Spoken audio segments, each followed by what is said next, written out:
இன்னைக்கு பெர்லின் ஒரு படத்தை பார்க்க போறோம். எப்பப்பா இப்படியும் நம்ம ஆட்களால கற்பனை பண்ணி ஒரு படத்தை எடுக்க முடியுமா? இது கற்பனையா இருக்கிறதுக்கு வாய்ப்புகள் ரொம்ப கம்மிங்கிறாப்ல தோணுது. ஏன்னா இந்த படத்தை பார்க்கும்போது ஏதோ நிஜத்துல நடந்த படத்தை ஒரு டாக்குமெண்ட்ரி எடுத்தாப்ல எடுத்திருக்காங்க. அவ்வளவு உண்மைகள் இருக்கிறாப்ல தெரியுது. ஆனா படத்துல ஸ்டார்டிங்லயே போட்டாங்க, இது எந்த ஒரு நபரையோ நிகழ்வையோ குறிப்பதுக்காக இல்ல, இது முழுக்க முழுக்க கற்பனைன்னு போடுறாங்க. ஆனா படம் பார்க்குற அத்தனை பேருக்கும் இது நிஜமா தான் நடந்திருக்கும்.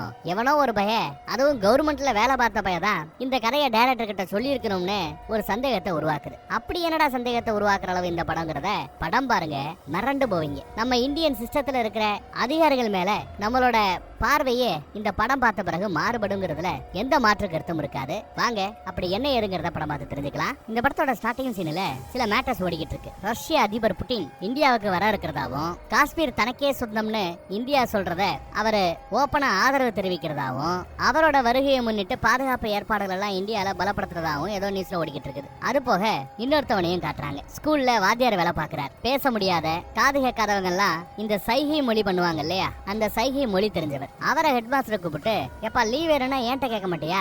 மேலிடத்துக்கே நீ போயிருக்கிற, அதுவும் உனக்கு சம்பளத்தோட விடுப்பு கொடுத்துருக்காங்க, லீவ் எடுக்கிற நேரமா அது, இந்தா அப்படின்னு ஒரு லெட்டரை கொடுக்குறேன். படிச்சு பார்த்தா சம்பளத்தோட உனக்கு லீவுன்னு சொல்லி அதுல போட்டிருக்குது. சார் ஆனா நான் லீவுக்கு அப்ளை பண்ணவே இல்லையா சாருங்கிறாரு நம்ம வாத்தியாரு. ஆனா ஹெச்எம் அதை நம்புறதுக்கு தயாரா இல்ல. அந்த லெட்டர்லயே ஒரு அட்ரஸ் போட்டிருக்கோம், அந்த அட்ரஸ்ல போய் கையெழுத்து போட்டுட்டு அப்புறம் நீ அந்த பெய்டு லீவை எடுத்துக்கலாமா, போ போ போ பொழைச்சு பண்ணி போ அப்படிங்கிறாரு ஹெட் மாஸ்டர். இவரும் சரின்னு அந்த அட்ரஸுக்கு வந்து இந்த மாதிரி ஒரு லெட்டர் போட்டு ஏதோ பெய்டு லீவு கொடுக்க போறாங்களா, கையெழுத்து போட சொல்ல இங்க வர சொல்லிருக்காங்கன்னு சொல்ல அங்க ஒரு 3 அதிகாரிகள் இருக்காங்க. அதுலயும் குறிப்பா ஒருத்தர் இருக்கிற விஸ்வரூபம் படத்துல வில்லனா வருவாப்லையே அவரு உன் மேட்டரை பத்தி எல்லாம் எனக்கு எல்லாம் தெரியும், வாப்பா தம்பின்னு நம்ம பையில தனியா கூட்டிட்டு வராரு. கையில வச்சிருந்த லெட்டரை பிடிங்க பின்னாடி கொடுத்துட்டு வேற ஒரு ஃபைல கையில கொடுக்குறாப்ல. அந்த ஃபைல்ல இருக்கிற ஆளு அசோக் குமாராம் பேரு. ஜெர்மன் தயாரிப்பு துப்பாக்கி ஒண்ணு அந்த பையன் கிட்ட இருந்திருக்குது. எனக்கு என்னமோ அவன் வேற நாட்டுக்கு உளவாளியா இருப்பானு தோணுது. இந்த கேஜிபின்னு சொல்லுவாங்க, சிஐஏன்னு அமெரிக்காவை சொல்லுவாங்க, ஐஎஸ்ஐன்னு கேள்விப்பட்டிருப்பீங்க. இதுல யாரா வேணாலும் அவன் இருக்கலாம், ஒரு ஏஜென்ட்டா இருக்கலாம், இல்ல அந்த 3 ஏஜென்ட்டாவும் இருக்கலாம், இல்ல அந்த 3 ஏஜென்ட்டுக்கும் சம்பந்தம் இல்லாதவனாவும் இருக்கலாம். இப்படி பேசிட்டு லிப்ட்ல போறாங்க. சார் நான் ஒரு சைகை மொழி சொல்லி கொடுக்குற வாத்தியார், எனக்கு இந்த வேலைக்கு என்ன சார் சம்பந்தம் அப்படின்னு கேட்டா, எனக்கும் புரியுது தம்பி, எங்களை மாதிரி இந்திய ஏஜென்ட்டுகளுக்கு இந்த சைகை பாஷை கத்துக்கணுங்கிற அவசியம் இல்லை, அதனால நாங்க யாருமே கத்துக்கல. ஆனா இப்போ சைகை பாஷை தெரிஞ்ச ஒருத்தவரோட சேவை இந்த நாட்டுக்கு தேவை. நாங்க பிடிச்சு வச்சிருக்கிற அசோக்குங்கிற பைய பிறப்புல இருந்து காது கேட்காதவன், பேச முடியாதவன், சைகை பாஷை மட்டும்தான் அவனுக்கு புரியும். ஆனா சார் நீங்க பண்ண வேண்டிய விசாரணையை எப்படி சார் நான் பண்ண முடியும்னு யோசிக்க, நாட்டுக்காக நீங்க இதை செஞ்சுதான் ஆகணும், நீங்க என்ன கேள்வி கேட்கணுங்கிறது இந்த ஃபைல்ல இருக்குது, இதை மட்டும் கேட்டா போதும்னு சொல்லிட்டு அனுப்பிச்சு வைக்கிறாங்க. நம்மளும் போய் அசோக்குக்கு முன்னாடி உட்கார்ந்து இருக்கிறான். 4th நவம்பர் 4ஆம் தேதி 1993 1993ல அவங்க பேசிக்கிறத இங்க ஒருத்தவங்க டைப் பண்ணி ரெக்கார்ட் பண்றாங்க. உன் பேர் என்னங்கிறத சைகை மொழியில கேக்குறேன். அசோக் குமாருங்கிறாப்ல. வேணும்னா என்ன ஏகே ஹேண்ட்ஸம்னு கூப்பிட்டுக்கலாமா, செல்ல பேரா, பிறந்ததுல இருந்தே வா அப்படின்னு கேட்க ஆமாங்கிறாப்ல. பிறந்த இடம் கேட்டா தெரியாது, அனாதை இல்லத்துல வளர்ந்தாப்லையா, பிறந்த இடமும் தனக்கு தெரியாதா, எந்த ரெக்கார்ட்லயும் இல்லையா, ஏதோ ஒரு வீட்டு வாசல்ல போட்டுட்டு பெத்தவ போயிட்டா போல அப்படிங்கிறாப்ல. சாரதா தேவி ஸ்கூல்ல சைகை பாஷை கத்துக்கிட்டானா. புத்தகத்தை விட ஃபுட்பால் ரொம்ப பிடிக்குமா, ஆனா ஃபீல்டுல கோச் விட மாட்டாப்லையா, ஏன்னா கோச்சோட சொல் பேச்சை அவர் கேட்கவே மாட்டானா, அதனாலே ஃபீல்டுல இறக்கி விடுறதுல போல தெரியுது. இவங்க டீம்லயே ஒருத்தன் கீழே விழுந்துருவான். அப்ப அடுத்த நான் போலாமேனு போக பார்த்தா அப்பையும் உட்கார வச்சுட்டு வேற ஒருத்தரை தான் கோச்சு அனுப்பிச்சிடாப்ல, நீ வெளியில போங்கிறாப்ல. அசோக்கு காண்டாகுமா, ஆனாலும் எதிர்த்து என்ன பண்ண முடியும், எல்லாரும் விளையாண்டு போன பிறகு தனிமையில உட்காந்துட்டு இருக்கிறான். அப்புறம் டாக்டர்ஸுக்கு எல்லாம் கூட்டு போய் செக் பண்ணி பாக்குறாங்க. அப்புறம் இப்ப நடப்புக்கு வரோம். இந்த பக்கம் அந்த அதிகாரி என்ன பேசுறாப்லன்னா, இந்தியன் ஏஜென்சியை எப்படி நாங்க தேர்ந்தெடுக்கிறோம், நல்லா கேட்கக்கூடிய காது கேட்கக்கூடிய திறமை இருக்கணும், அழகா பேசக்கூடிய திறமை இருக்கணும், நல்ல உடல் கட்டு இருக்கணும், ஃபிட்டா இருக்கணும், வைக்கிற எக்ஸாம்ல எல்லாம் பாஸ் ஆகிருக்கணும், இப்படி பல கட்டுப்பாடுகள். இதையெல்லாம் தாண்டி தான் எங்களை மாதிரி அதிகாரிகளாக ஆக முடியும். ஆனா அந்த பக்கம் பாரு, காது கேட்க முடியாத, பேச முடியாத, பெருசா படிப்பறிவு இல்லாத, பெருசா பிசிக்கலா வலிமை இல்லாத ஒருத்தர் இருக்கிறான். சைகை மொழி அவன் பேசுறத வச்சு பார்க்கும்போது அவன் நேச்சுரலாவே சைகை மொழியில தான் பேசுறான். ஏன்னா சைகை மொழி பேசும்போது சில தவறுகள் நடக்க வாய்ப்பு இருக்கு. அந்த மாதிரி தவறுகள் அவன் பண்ணவே இல்லைன்னோ, அவன் நேச்சுரலா தான் சைகை மொழியை பயன்படுத்துறான்னோ, ஃபேக் மாதிரி தெரியலன்னோ வாத்தியார் எடுத்து சொல்லுவார். நாங்களும் ஒத்துக்கிறோம். ஏன்னா கம்ப்ளீட் மெடிக்கல் செக்அப் அவனை வச்சு இவங்க ஆல்ரெடி எடுத்துட்டாங்க. இந்த அசோக்கு பெர்லின்ல ஒரு வேலையை அரேஞ்ச் பண்ணி கொடுத்தவர் ஒருத்தவர் பண்ணி கொடுத்திருக்காரு. அவரோட போட்டோ இவங்களுக்கு உண்டு. இதை பத்தி தான் அடுத்த விசாரணையில நீ விசாரிக்க போறேன்னு அனுப்புறாங்க. அவரோட போட்டோ காட்டி யாருதுன்னு நம்ம பைய விசாரிக்கிறான். அந்த கேள்விக்கு பதில் சொல்லாம நீங்க ஏன் சைன் லாங்குவேஜை கத்துக்கிட்டீங்கன்னு கேக்குறாப்ல. தன்னோட குட்டி தம்பி காது கேட்காத பிறந்தானா, பேச முடியாது பிறந்தானா, அவனுக்காக சைகை பாஷையை இவர் கத்துக்கிட்டார். உங்க குடும்பத்துல எத்தனை பேர் இருக்கிறாங்க, இப்படி பேச ஆரம்பிக்க அதிகாரி அங்க இருந்து மைக்ல பேசுறார். அவன் கேட்கிற கேள்விகளுக்கு நீ பதில் சொல்லாத, இந்த மாதிரி பர்சனல் கேள்விகளா கேட்டு உன் கூட ஒரு ரிலேஷன்ஷிப்பை உருவாக்க பாக்குறான். கேள்வியை மட்டும் கேளுங்கிறாப்ல. அவன் கேள்விக்கு பதில் சொல்ல வேண்டாங்கிறாப்ல. உடனே இவனும் அடுத்த கேள்வி கேட்கறதுக்காக சைகை பாசைக்கு போக, என்னத்த பண்ணாலும் பேசிக்கிட்டே பண்ணு, எங்களுக்கு புரியாம அவனுக்கு புரியுறாப்ல மட்டும் எதுவும் செய்யக்கூடாதுன்னு டென்ஷன் ஆகுறாரு அதிகாரி. உடனே வாத்தியாரம் இது யாருதுன்னு கேக்குறாரு. ஏஜென்ட்டுங்கிறாப்ல. ஏஜென்ட்னா இன்டெலிஜென்ட் ஏஜென்ட்டா உளவாளியான்னு கேட்டா, இல்ல வேலை வாங்கி கொடுக்குற ஏஜென்ட்டுங்கிறான். பிரைவேட் கம்பெனில வேலை வாங்கி கொடுப்பானா, இங்க ஸ்கூலுக்கு அடிக்கடி வருவானா, காது கேட்காத என்ன மாதிரி ஸ்டூடெண்ட்ஸ்களுக்கு வெளிநாட்டுல வேலை வாங்கி கொடுப்பானா, பாஸ்போர்ட் விசா எல்லாம் அரேஞ்ச் பண்ணி கொடுத்தது அவர்தானான்னு கேட்டா அசோக் சிரிக்கிறான். அவன் உங்களுக்கு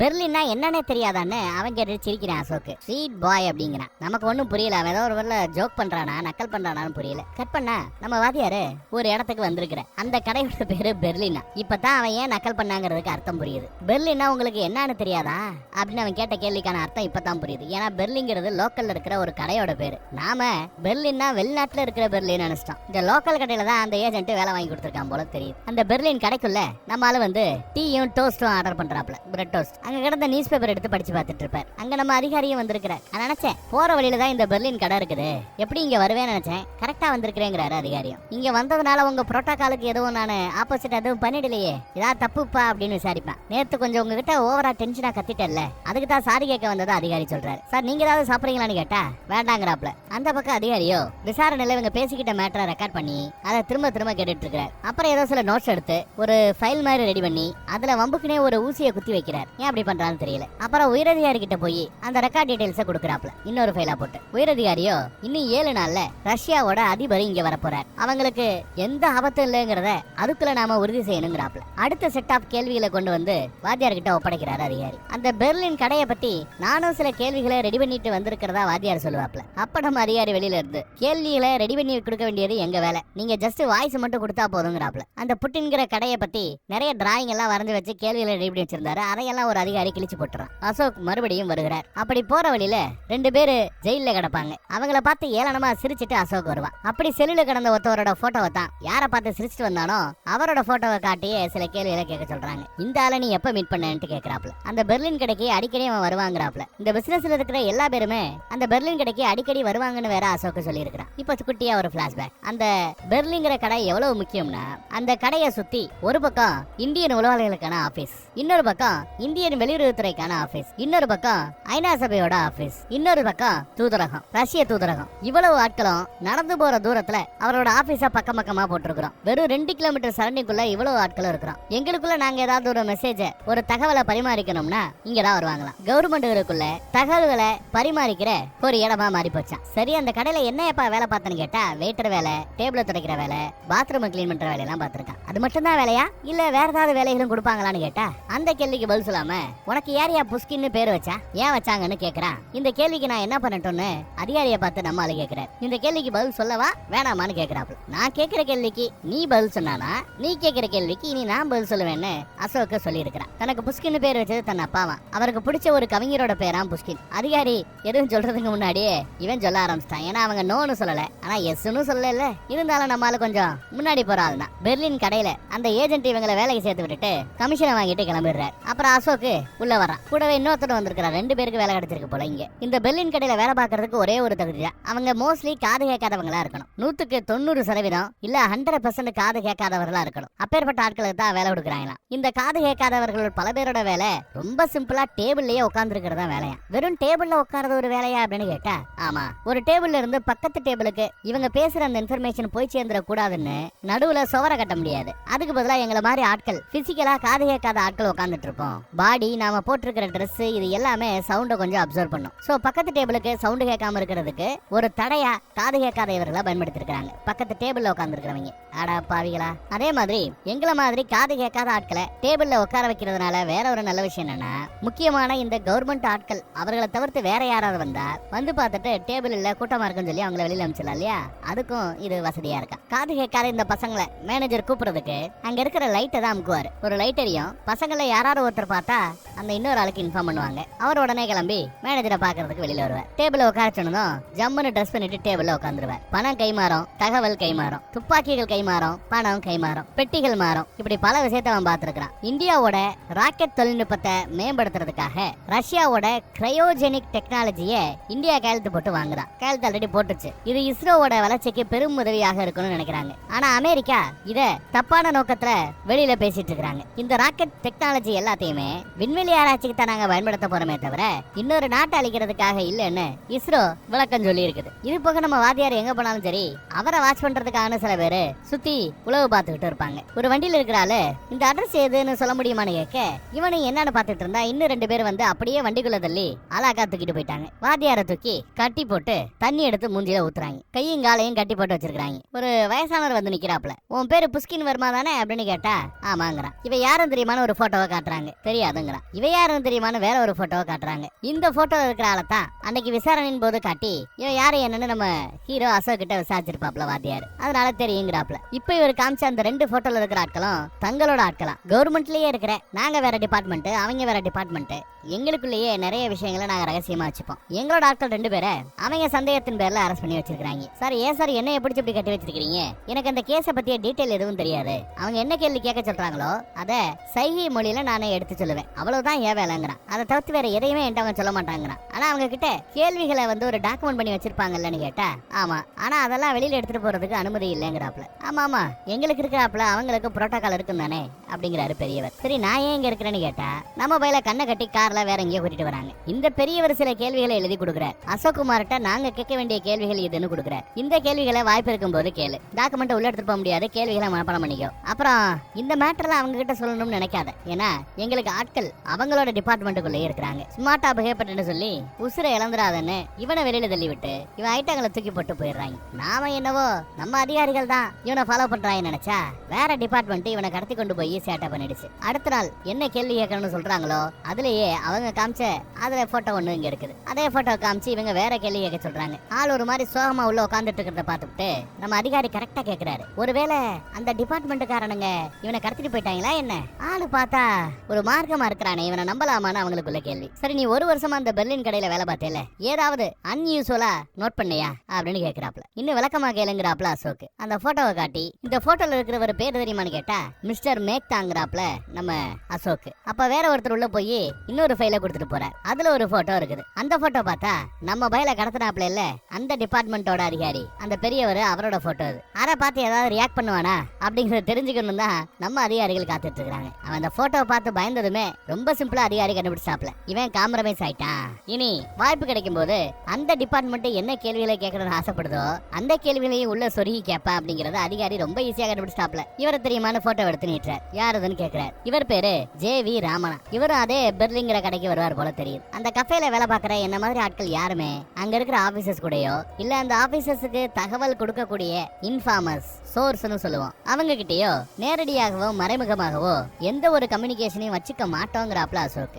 ஆனாலும் அவங்க என்னத்தையாவது குப்பையில போட்டு போவாங்க இல்லையா சில குப்பைங்க, அந்த குப்பையில எடுத்து அதை வச்சு பாத்தியா எனக்கும் தகவல் தெரியும் நானும் ஒரு இன்டெலிஜென்ட் ஆபீசர் தான் அப்படின்னு இவங்களே கற்பனை பண்ணிப்பாங்களாம். இப்ப ஒரு போலீஸ் ஸ்டேஷன் இருக்கு. அதுல ஒரு ஏட்டையாவா இருக்கிறாரு. அவரு இன்ஸ்பெக்டர் ஆறாப்ல கனவு காண மாட்டாரா? அந்த மாதிரி அந்த பெர்லின் கடையில வேலை பார்க்குற இந்த பசங்கள்லாம் அங்க வரக்கூடிய இந்த இன்டெலிஜென்ஸ் ஆபீசர்ஸ் மாதிரி இவங்களே கற்பனை பண்றதும் இயற்கை தானே. அப்படி கற்பனை பண்றதன் மூலமா எங்களுக்கும் அவங்கள மாதிரி உற்று நோக்கிற சக்தி, இன்ஃபர்மேஷனோட வேல்யூ என்னங்கறத தெரிஞ்சுக்கிற மேட்ரு இதெல்லாம் வருங்கிறாப்ல நாங்களே ஒரு நினைப்பு. இந்த உளவாளிகளுக்கு சம்பந்தம் இல்லாத நாங்க இவர்களோட நாங்க சம்பந்தப்பட்டு இருக்கிறாப்ல எங்களுக்கு ஒரு ஆறுதல் கொடுக்கும். அதுக்காகவே இந்த மாதிரி இவங்க கனவு காணுவது உண்டா, கற்பனை பண்ணிக்கிட்டு வாழ்வதும் உண்டா. நம்மளால பஸ் ஸ்டாப்ல இறங்குனதும் ஒரு வண்டி இவனை இடிக்கிறாப்ல விரட்டிக்கிட்டே வரும். ஓடுகளதைய ஓடுன்னு வாத்தியாரு ஓடிக்கிட்டே இருக்கிறார். வெறி கொண்டு ஓடுவாப்ல. சரி நடபாதையில போய் ஓடி போய் விழுந்துருவான். அப்பையும் வண்டி ரிவர்ஸ்ல வரும். இறங்கினவங்க வேற ஒன்ன தூக்கி போட்டு போறானுங்க. கீழே விழுந்ததுல இவனுக்கு கையில எல்லாம் நல்லா அடிபட்டு இருக்கும். டிஞ்சர் போட்டுக்கிட்டு இருக்கிறார். அதே சமயம் இவர் வீட்டுக்கு போன் காலும் அடிக்குது. ஃபைல பாத்தியான்னு ஒருத்தன் விசாரிக்கிறான். யார் நீங்கன்னு கேட்டா ஃபைல பாடுறாங்கிறாங்க. தூக்கி போட்டு அந்த ஃபைல ஓபன் பண்ணி பார்த்தா நம்ம வாத்தியாரோட குடும்ப போட்டோ அது. அம்மா அப்பா கூட பிறந்தவன் குடும்பத்தின் மேல அக்கறை இருக்குல்ல அப்படின்னு யாரோ மிரட்டுறாங்க. நான் ஒரு அரசு அதிகாரி என்னையே மிரட்டுவியாடா அப்படின்னு கேட்க போன் கால் கட் ஆகுது. உடனே நம்மால குடும்பத்தை எச்சரிக்கலாமே நினைப்பான். அதுக்குள்ள மறுபடியும் அடுத்த கால் பேசுறது அந்த இன்னொரு டிபார்ட்மெண்டோட பெரியவர். எப்படி என் குடும்பத்தோட போட்டோவை காட்டி நீங்க மிரட்டலாம் அப்படின்னு கோவப்படுறான். இன்னும் 1 மணி நேரத்துல நான் சொல்ற இடத்துக்கு நீ வரணுங்கிறாப்ல. போனு கட் ஆகுது. லோடி கார்டன் ஒரு இடம் அங்கதான் வர சொல்லிருப்பாப்ல. அங்க இவனு வந்துட்டான். ஒரே இருட்டா கிடக்குது. இவன்ட்ட ஆயுதம் இருக்கான செக் பண்ணி தான் உள்ள அனுப்புறாங்க. வந்ததும் அந்த பெரியவரோட சட்டையை பிடிச்சு குடும்பத்தையே மிரட்டியா நீயே அப்படின்னு கோவத்தை காட்டுறான். இல்ல தம்பி மன்னிச்சுக்கப்பான்னு மன்னிப்பை கேட்கிறார். என் ஆளுக்கு ஏதாவது தப்பு பண்ணிருவாங்க நீ மன்னிச்சுக்க தம்பின்னு மன்னிப்பு கேட்கிறாப்ல. எனக்கு கேரண்டி வேணும். உங்க ஆளுக்கு இந்த மாதிரி மறுபடியும் என் குடும்பத்தை மிரட்டுறதோ இல்ல என் குடும்பத்துக்கிட்ட நெருங்குறதோ வச்சுக்க கூடாது அப்படின்னு மிரட்டுறாப்ல. பெரியவரும் சரின்னு ஒத்துக்கிறார். அடுத்த ஒரு ஃபைல கொடுக்குறார். இந்த போட்டோ போட்டோல இருக்கிற இந்த பொண்ணை பத்தி கண்டிப்பா அந்த டிபார்ட்மெண்ட் ஆட்கள் விசாரிக்க ஆரம்பிப்பாங்க. இப்பயோ அப்புறமோ முன்னாடியே நாங்க அவளை பத்தி தெரிஞ்சுக்கணும் ஆசைப்படுறோம்னு கொடுக்குறேன். யாருவன்னு கேட்டா ஒரு மாஸ்டர் மைண்டா ஹனி ட்ராப் பண்றதுல எக்ஸ்பர்ட் ஆவ, பெண்ணாசை காட்டி மயக்கி தனக்கு வேண்டியதை கறக்குறதுல எக்ஸ்பர்ட் ஆவ. அவளோட வீட்டுல ஒரு டாக்குமெண்ட் கிடைச்சிருக்குது. அந்த டாக்குமெண்ட்ல ரஷ்யன் பிரசிடென்ட்ட போட்டு தள்ளுறதுக்கான சதி திட்டமும் இருந்திருக்குதான். கேட்டதான் ஆடி போறான். என்ன சார் சொல்றீங்க அப்படின்னு சரக்கு வேணுமா கேட்பாரு. வேணாமா, சரி நானே குடிக்கிறேன்னு அவர் குடிச்சிட்டு இருக்கிறேன். இப்போ அந்த டிபார்ட்மெண்ட்டும் சரி இல்ல இந்த பெரியவரோட டிபார்ட்மெண்ட்டும் சரி அந்த பொண்ணை தான் தேடிட்டு இருக்காங்க போல தெரியுது. ஆனா ஆளை காணவா. ஒரு கால் அந்த ரஷ்ய பிரசிடென்ட் மீது ஒரு தாக்குதல் நடத்தப்பட்டா அது வெற்றிகரமா நடக்குதோ இல்ல அந்த முயற்சி தோல்வி அடையுதோ. ஆனா இந்த மாதிரி ஒரு பிரச்சனை வரும்போது கண்டிப்பா அவங்க ஒண்ணு என்னோட ஆட்கள் 2 பேர் அவங்க கிட்ட மாட்டிக்கிட்டு இருக்காங்கல்ல, மேத்தா மகாஜன் 2 பேர், அவங்கள பலியாடா குடுக்கறதுக்கு தயங்கவே மாட்டாவ. ஓ அப்ப உங்க நோக்கம் அந்த 2 பசங்களை காப்பாத்துறதானா அப்படின்னு கேட்டா எனக்கு எந்த நோக்கம் இல்லப்பா, என் டிபார்ட்மெண்ட் ஆசைப்படுது. அங்க நம்ம வாத்தியார் ஒரு கேள்வி கேட்பாரு. நாங்கெல்லாம் கவர்மெண்ட் உங்களை மாதிரி பெரிய பெரிய அதிகாரிகள்லாம் மக்களான எங்களை காப்பாத்துறதுக்கு டெய்லி உழைக்கிறீங்கன்னு நினைச்சிட்டு இருக்கிறோம். ஆனா நீங்க உங்களை காப்பாத்துறதுக்கே போராட வேண்டி கிடக்குது அப்படின்னு சொல்லிட்டு கிளம்பிடுற. அப்புறம் எதிர்பார்த்தாப்லயே அந்த பொண்ணோட போட்டோவை காட்டி இவங்களும் விசாரிக்க சொல்றாங்க. அந்த நாள் வருது. பெர்லின்ல அன்னைக்கு முன்னாடி வர இந்த பொண்ணை பாத்துருக்கிறியான்னு விசாரிக்கிறார். இல்லைங்கிறா. சரி நாங்க ஏற்கனவே ஒரு 2 பசங்களோட போட்டோ காட்டுறோம்ல, மேக்தா மகாராஜன், அவங்கள அந்த கஃபேயை தவிர்த்து வேற எங்கேயாவது பாத்துருக்கிறியா அப்படின்னு கேட்டா அந்த பெர்லின் கடையை தவிர்த்து வெளியில எங்கேயாவது, அதுக்கு இல்லைங்கிறாப்ல. அப்ப ஏன் இந்த மாதிரி ஆட்களை நீ ஃபாலோ பண்ண அப்படின்னு கேட்கிறார். உடனே இவன் நாங்க அந்த சாரதாங்கிற காது கேட்காதவர்களுக்கான பள்ளியில படிச்சுக்கிட்டு இருக்கும் போதுன்னு பேச ஆரம்பிக்க போதே, டே போது நான் நிறுத்துறா, நடிக்காதரா, நீங்க படிக்கவே இல்லடா அப்படிங்கிறாப்ல நம்ம வாத்தியார். வேணும்னா போய் என்னோட ரெக்கார்ட்ஸை செக் பண்ணிக்கங்கன்னு சொன்னா ஃபேக்கா ரெக்கார்டை என்ன வேணாலும் பண்ணிக்க முடியுங்கிறாரு நம்ம வாத்தியார். உடனே அசோக்கு கோவப்படுறான். டேபிள போட்டு டங்கு டங்கு டங்குன்னு தட்டுறான். நீ வெறும் தலையாட்டு பொம்மை தான், அவங்க ஆட்டினா இங்க வந்து நீ ஆடுவேன், எனக்கு காது தான் கேட்காது. ஆனா நான் ஒண்ணு முட்டாள் இல்ல, நான் பண்ண எல்லாத்தையுமே நானாதான் பண்ணேன், எவனும் எனக்கு சொல்லல, எவனும் எனக்கு உத்தரவு போடலங்கிறான். நொச்சப்பட்டு பேசுவான். அடுத்தவர் அந்த பொண்ணு எங்க இருக்காங்கிற கேள்வியை கேளுன்னு கேட்க இவனு கேட்டா தெரியாதுங்கிறான் அசோக்கு. எப்ப அடிக்கடி கேள்வி கேட்கும் போது டீட்டெயில்டா கேட்கிறேன்னு லைட்டா தட மாதிரி போய் கொஞ்சம் வித்தியாசமான கேள்வி எல்லாம் கேட்கறியே, இந்த ஐடியா எல்லாம் உனக்கு எங்க இருந்துப்பா கிடைச்சதுன்னு கேட்டா பின்னாடி உட்காந்துட்டு இருக்கிற அதிகாரி வேற யாரு, அந்த பெரியவரோட டிபார்ட்மெண்ட் தானே நக்கல் பண்ணுவார். ஆனா நம்ம வாத்தியாரோ நீங்க பல பேரை விசாரணை பண்ணிருக்கலாம், ஆனா இப்படி காது கேட்காத பல பேருக்கு நான் பாடம் சொல்லி கொடுக்குறவன், அவர்களோட நிறைய டைம் ஸ்பெண்ட் பண்றவன், அவங்கள என்னால உங்களை விட பெட்டரா அண்டர்ஸ்டாண்ட் பண்ண முடியும். சரிப்பா கேளுப்பா அவங்கிட்ட ஒரு கேள்வி. அந்த மேக்தா மகாஜான்கிற அவங்க 2 பேரும் அந்த பொண்ணை பிளாக்மெயில் பண்ணாங்களா இல்லையா, அதை கேட்டு சொல்லு அப்படின்னு கேட்க இவரும் கேட்கிறார். முதல் மீட்டிங்ல அவங்க பிளாக்மெயில் பண்ண ஆரம்பிக்கல, ஆனா அதன் பிறகு ஆரம்பிச்சதா அவன் சொல்றான். என்னத்தை சொல்லி பிளாக்மெயில் பண்ணாங்கன்னு விசாரிக்க முடியுமான்னு நம்ம ஆளு கேட்கிறாரு. இவனும் கேட்கறான் நம்ம வாத்தியாரம், என்ன சொல்லி பிளாக்மெயில் பண்ணாங்க. அதுக்கு அசோக் சிரிச்சுக்கிட்டே ஏதோ சைகை பண்றான். ஏதோ சைகை பண்ணிட்டு சிரிக்கிறான். அந்த பக்கம் அதிகாரி என்னப்பா அவன் கேட்டான்னு கேட்க, நீ ஏன் அந்த அதிகாரி கிட்ட ரஷ்யாவோட பிரசிடென்ட்டையே போட்டு தள்ளுற அந்த பிளானை பத்தி கேட்க கூடாது அப்படின்னு அவன் உங்ககிட்ட என்ன கேட்க சொல்றான் அப்படிங்கிறாப்ல. இப்ப அந்த பிளாஷ்பேக் மேட்டர். அந்த பொண்ணு பெர்லின் கடைக்கு வந்திருக்கிறா. ஒரு டேபிள காலி பண்ண சொல்லி இவள உட்கார வைக்கிறாரு மேனேஜர். அந்த மேக்தா மகாஜன்கிற அவங்க 2 பேரும் அந்த பொண்ணை பாக்குறதுக்காக அன்னைக்கு வராங்க. ஏதோ ஒரு கவரா கொடுக்குறாங்க. அதை பார்த்த செகண்ட் இவ பயந்து போறா. கவருக்குள்ள இருந்து எடுத்ததும் அவன் முகம் ரொம்ப மோசமா மாறுது. கட் பண்ணா தன்னோட காரை திறக்க முடியாம ரொம்ப கஷ்டப்பட்டு இருக்கிறாரு அதிகாரி. அதை நம்ம வாத்தியார் பார்த்துட்டு எதுவும் சொல்லாம அன்னைக்கு கடந்து போயிட்டான். அப்புறம் நம்ம வாத்தியாரு ஏதோ பழைய நியூஸ் பேப்பர்ல எடுத்து பார்த்துட்டு இருப்பார். இப்ப பிளாஷ்பேக்ல நியூஸ் பேப்பரை காட்டி அந்த மேத்தா மகஜன்கிறவங்க ஏதோ கேக்குறாங்க. டீ கொண்டு வான்னு உத்தரவு போடுறாங்க. அவங்க எத்தனை தடவை சொன்னாலும் அவன் எனக்கு கேட்கலங்கிறான். ஏன்னா ஒட்டு கேட்கறானோ அவங்களுக்கு சந்தேகம். அப்பயும் புரியாத மாதிரியே நம்மால் நடிப்பார். அப்புறம் ஏதோ ஒரு பண்ணை காட்டி 3ன்னு சொன்னதும் சரின்னு இவனு வருவான். ஏதோ ஒரு பேப்பரை சுருட்டி தானே இவன் மேல எரிஞ்சிருப்பாப்ல அந்த ஆள் இவனை கூப்பிடுறதுக்கு. ஏன்னா கூப்பிட்டாலும் காலி ஆக்காது, அதனால பேப்பரை விட்டு எரிஞ்சிருப்பான். அந்த குப்பையை எடுத்து இவன் அதையும் சேஃபா வச்சிருக்கான். அதே மாதிரி அன்னைக்கு ஒரு நியூஸ் பேப்பர்ல கிரிக்கெட் மேட்சை காமிச்சு ஏதோ நக்கல் பண்ணிருப்பாங்க. ஆனா அந்த விளம்பரத்துக்கு முந்தின விளம்பரத்துல அந்த ஆர்டிகலுக்கு முந்தின ஆர்டிகல்ல ரஷ்ய அதிபர் இங்க வரத பத்தி ஒரு ஆர்டிகல் தான் இருக்கும். சோ அவங்க அந்த பொண்ணு கிட்ட அந்த பேப்பரை வச்சு ஏதோ பேசிருக்காங்கன்னு தெரியுது. அதே பேப்பரை அன்னைக்கு ரிலீஸ் ஆன பேப்பரை இந்த பக்கம் நம்ம வாத்தியாரும் படிச்சிட்டு இருக்கிறார். அப்புறம் உயரதிகாரியை பாக்குறதுக்காக நம்ம அதிகாரி காத்துட்டு இருக்கிறார். இன்னைக்கான ரெக்கார்டிங்னு எடுத்து கொடுக்குறாரு. நாளைக்கு என்னோட ஃபீட்பேக் கொடுக்குறேன்னு சொல்லும்போது தேர் இஸ் அ டெவலப்மென்ட்னு ஆரம்பிக்கிறாப்ல. ரஷ்ய பிரசிடென்ட்டோட போட்டு தள்ளுறத பத்திய ஒரு பிளானை டேப்ல அது சம்பந்தமா அசோக் பேசியிருக்கானா. அது சம்பந்தப்பட்ட கேள்விகளா இனி கேட்க போறதா அதிகாரி சொல்றாரு. அது எல்லாத்தையும் நீங்க ரெக்கார்ட் பண்றீங்களா? டெக்னாலஜி நமக்கு வரமில்ல சாபங்கிறாரு இந்த உயரதிகாரி. ஏன்னா இதுக்கு முன்னாடி எல்லாம் எழுதி வச்சுக்கிட்டு இருந்தோம், இஷ்டத்துக்கு மாத்தி எழுதலாம் வைக்கலாம். ஆனா ரெக்கார்டிங்ல நம்ம எதுவுமே பண்ண முடியாது, டேம்பர் பண்ண முடியாது. அதை தாண்டி அந்த ரெக்கார்டிங்கை நம்ம டேம்பர் பண்ண முயற்சி பண்ணா ஃபாரன்சிக் அனாலிசிஸ்ல நம்ம மாட்டிப்போம். நம்மளால எதை கண்ட்ரோல் பண்ண முடியும்னா ரெக்கார்டிங்ல என்ன வரணுங்கிறத நாம டிசைட் பண்ணணும். நாம கேட்கிற கேள்விகளை சரியா கேட்டா ரெக்கார்டிங்லயும் நாம எதிர்பார்க்கிற விடைகளும் சரியா வருங்கிறாப்ல. அதனாலதான் ரொம்ப கேர்ஃபுல்லா யோசிச்சு இந்த கேள்விகளை கேட்கிறோம். அப்பதான் நாளை பண்ண நம்ம டிபார்ட்மெண்ட்டுக்கு கெட்ட பேர் வராது. புரியுதாங்கிறாப்ல. எவ்வளவு யோசிக்க வேண்டி இருக்குன்னு பாருங்க. இந்த பக்கம் நம்ம அதிகாரியோ எப்படியோ அந்த ரெக்கார்ட்ஸ் எல்லாத்தையும் ஒரு லாக்கர் ரூம்ல வச்சு லாக் பண்றாரு. என்னெல்லாம் அவங்க பேசினாங்களோ அந்த மேட்டர்ஸ் எல்லாம். அந்த பொண்ணோட ஏதாவது கான்டாக்ட் பண்ண முயற்சி பண்ணியான்னு கேட்டா, மேத்தாவோ மகாஜனோ இல்லாத சமயத்துல அப்படின்னு கேட்டா, அதுக்கு அவன் ஏதோ பதில் சொல்றான். என்ன சொல்றான்னா, ஒரு கால் நாங்க கிளைண்ட்டுகளோட பேசுறத பாஸ் பார்த்தாரு, எங்களை வேலையை விட்டு அனுப்பிச்சிருவாருங்கிறான். ஏதாவது டாக்குமெண்டோ பேப்பரோ எக்ஸ்சேஞ்ச் பண்ணிருக்கீங்களான்னு இவன் கேட்பான். அதுக்கு இந்த கேள்வி அதுல எழுதல.